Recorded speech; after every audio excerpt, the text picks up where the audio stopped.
한 남성이 출산이 임박한 아내를 태우고 병원으로 향하고 있었습니다. 그런데 갑자기 아내의 통증이 심해졌고 근처에 정차된 경찰차에 도움을 요청했는데요. 하지만 아무런 도움을 받지 못했습니다. 결국 정체된 도로를 달리다가 다시 경찰관을 발견하게 된 부부. 이번엔 경찰의 도움으로 간신히 병원에 도착하게 되는데요. 그런데 이 부부는 3번 만에 도움을 받을 수 있었다고 합니다. 도대체 어떻게 된 일일까요? 오늘 이 사건은 정말 논쟁적인 이슈입니다. 네. 자, 경찰이 도와달라고 이렇게 요청을 했는데 그걸 일단 거절을 했어요. 네, 맞습니다. 이게 지난 11일 부산에서 있었던 일인데요. 이 강서구 명지동에서 남성이 진통이 시작된 아내를 자신의 차량에 태우고 해운대에 있는 병원으로 향하게 됩니다. 출산 예정일이 당시에 5일 정도 남은 상황이었는데 진통이 시작이 됐기 때문에 선제적으로 병원에 향한 상황이었습니다. 그런데 이동하던 중에 아내가 이 진통이 점점 심해진 겁니다. 그러자 이 남성은 길가에 차를 세우고요. 근무하던 경찰 순찰차로 다가가서 도움을 요청을 합니다. 하지만 이 경찰은 해운대에 있는 병원은 자신들의 관할 구역이 아니다. 이런 이유로 차량을 살펴보지도 않고 거절했다고 전해지고 있습니다. 자, 하지만 결국 경찰의 도움을 받아서 무사히 도착을 할 수 있었다는 거예요, 병원에. 그러니까 그런데 이 3번 만에 도착을 했다는 게 무슨 얘기예요? 이 첫 번째 이제 관할이 아니다 그래가지고 도움을 못 받았잖아요. 네네. 두 번째는 이 남편이 112에 전화를 했습니다. 112에 전화를 해서 지금 아내 출산이 임박했다, 도와달라 이렇게 얘기를 했는데 그때 이제 112 상황실에서 한 답변은 119에 전화를 해봐라. 그러니까 이제 임산부가 애를 출산할 것 같아서 나르고 있는데 혹시 도와주실 수 있나요? 이제 경찰 도움 받을 수 있나요? 그러니까 119에는 전화해 보셨나요? 아니요, 제가 제 차로 실어 나르고 있습니다. 그랬더니 119에 한번 도움을 받아보시죠. 그러니까 112에서도 사실상 거절을 한 거라고 합니다. 자, 그런데 3번째 경찰은 그걸 도움을 줬군요. 그러니까 이게 그냥 출산이 임박한 게 아니라 뭔가 좀 산모에게 좀 이상이 왔던 거였던 거예요. 굉장히 통증이 극심했고, 3번째는 부산의 광안대교 쪽에 이 끼어들기 단속을 하고 있었던 경찰이 있었답니다. 근데 끼어들기를 단속한다는 건 상습 정체 구간이라는 그렇죠. 얘기잖아요. 거기서 경찰분에게 다시 한번 도움을 요청했는데 이 경찰이 이번엔 안에 있는 산모의 상태를 봤던 겁니다. 보니까 지금 사파에 보시는 것처럼 입에 재갈 같은 걸 물고 있었고 얼굴도 굉장히 창백했다라는 거죠. 이거 그냥 뭐 출산이 급한 게 아니다라는 판단을 해서 이제 이송을 도왔고 남편의 말씀에 따르면 의사가 좀 더 늦었으면 탯줄이 목에 감기거나 해서 굉장히 좀 안 좋을 뻔했다, 위험할 수 있었다 이렇게 또 얘기를 했다고 합니다. 자, 그런데 뭐가 됐든 끼어들기 단속을 하고 있던 그 3번째 만난 경찰이 도움을 줬던 모양인데 그분들은 그러면 그게 관할 구역이었던 건가요? 관할 구역이 아니었습니다. 그 광안대교에서 이제 도움을 준 그 경찰분들은 관할 구역이 아니었는데 아까 이제 사파에 나오듯이 그 산모가 입에 뭘 이렇게 물고 있는 그런 상황이니까 어떻게 보면 상태가 처음에 그 도움을 요청했던 그 경찰이 봤을 때하고 훨씬 더 상태가 나빠졌다라고 이제 우리가 추정을 할 수가 있는데 그러니까 이제 그 경찰관의 입장에서도 이거는 뭐 119를 부르고 할 수 있는 그런 어떤 그 상황은 아니다라고 빨리 판단을 잘 한 것 같아요. 아하. 그래서 이제 분만시 입구까지 따라와서 도움을 줬고 그리고 이제 오늘하고 과속 단속 카메라에도 아마 찍혔던 모양이에요. 예. 근데 그 벌금까지 걱정하지 말라라고 바로 이제 처리를 해줘서 아이고야. 이 남성 입장에서는 상당히 고마울 수밖에 그런 없는데요. 이제 일이 이제 이렇게 되니까 사실 그 남성의 호송 요청을 거부한 그 경찰 지구대의 입장에서는 이 일선 경찰의 어떤 그 대처 판단이 잘못됐다라고 이제 사과를 했다라고 하는데 그게 이제 제가 봤을 때는요. 첫 번째 도움을 했을 때는 그 산모의 상태 그리고 이제 나중에 그 도움을 줬던 그 경찰의 그 입장에서 봤을 때 상태 이게 점차적으로 굉장히 나빠지는 그런 상황에서 경찰의 어떤 그 대응이 조금 달라진 것은 아닌가라는 생각이 듭니다. 자, 지금 우리 가족 여러분들도 채팅창에서 벌써 이제 이 내용을 놓고 지금 논쟁을 벌이고 계시는데요. 자, 뭐가 됐든 이 사연이 알려지면서 경찰 대응을 비판하는 반응들이 나오고 있었는데 두 번째 사건 체크포인트 짚어보죠. 자, 그렇습니다. 반론이 나온 겁니다.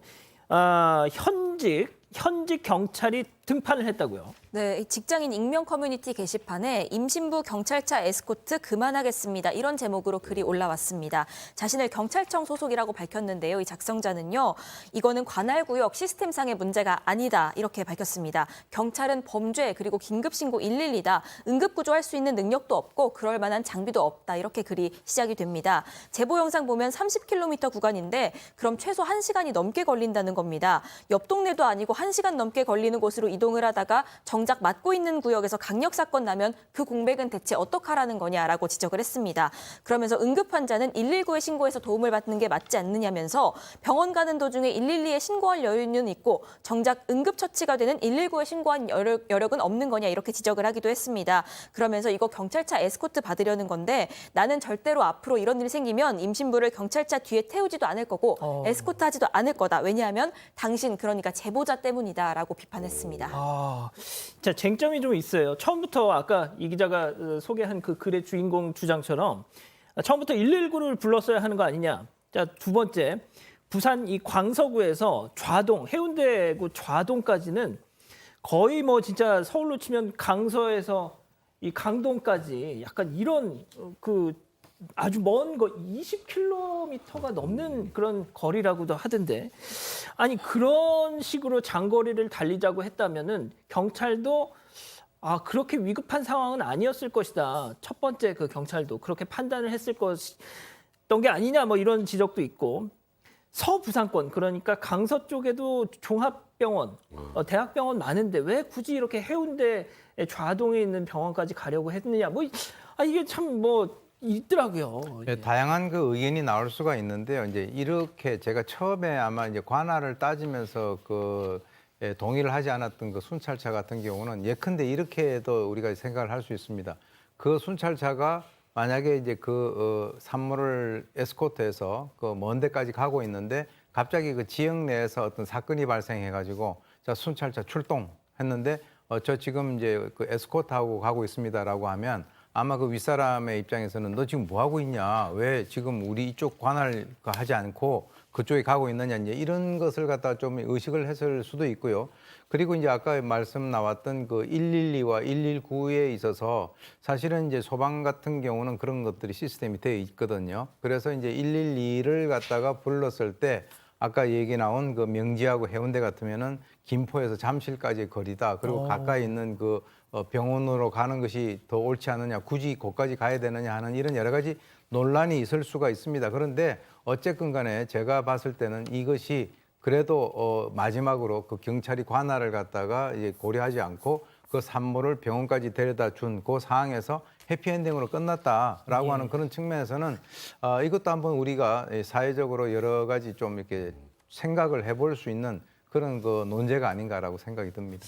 자, 백 변호사님 그런데 네. 또 이 남편과 임신부 부부의 어떤 입장을 주둔하는 분들은 또 이러십니다. 요즘 다니던 산부인과 아니면은 분만 시에 어떤 위험성이 있을지 몰라서 기피한다는 겁니다. 그러니까 그냥 종합병원, 대형 병원으로 간다고 해서 그냥 아기를 쑥 낳을 수 있는 게 아니라는 또 지적인 거죠. 근데 그게 이제 일반적인 상황에서 그게 맞는데 정말 시초, 시분초를 다투는 긴급한 상황이라면 그런 거를 따질 수 있는 상황 자체가 좀 아닐 거라는 생각이 좀 들고요. 뭐 원론적으로 조금 전에 말씀하셨던 것처럼 112가 아니라 119를 부르는 게 맞긴 합니다.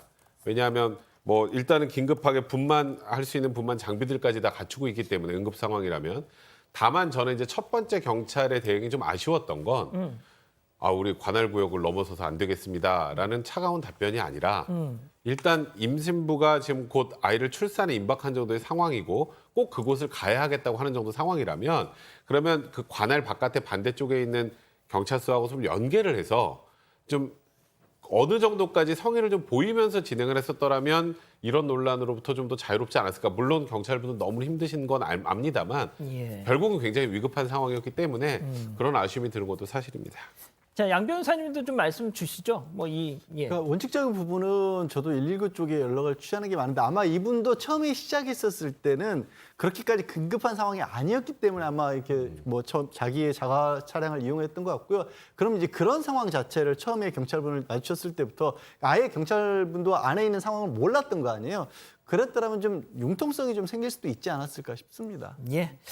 알겠습니다. 뭐가 됐든 순산을 하셨다니까 정말 다행인 거죠. 자, 두 번째 사건 이렇게 정리하고요.